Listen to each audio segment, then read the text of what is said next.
dope. What in the world? That should give me a nice little shot. Look, I've been on Snapchat acting like a complete moron.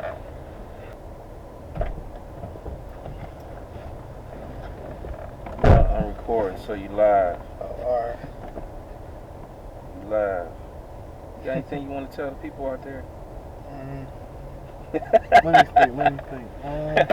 Another homie that we grew up with, me and him, used to be in love with knives, man. I don't know. Well, we used to be, like back then when we was growing up, we used to just be in love with martial arts, kung fu. Yeah. You know what I'm saying? So part of having knives, we used to be making our own nunchucks.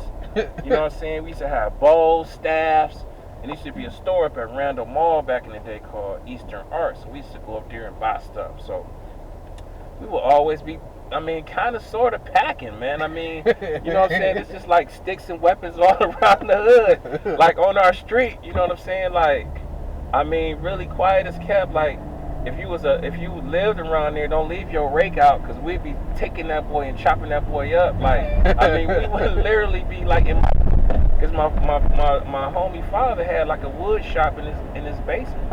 So we would get sticks and be chopping them up, getting change from the hardware store, like real. We was making real nunchucks. Like, it wasn't no, nailing the chain to two sides of the stick. You got, you know what I'm saying?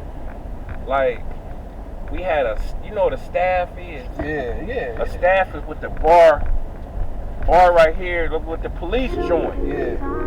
So it's two sticks, but you gotta kind of curve out the one so it'll fit on the other one. His father took the little drill thing and curved it out, drilled it, so we had the real. You could really personally.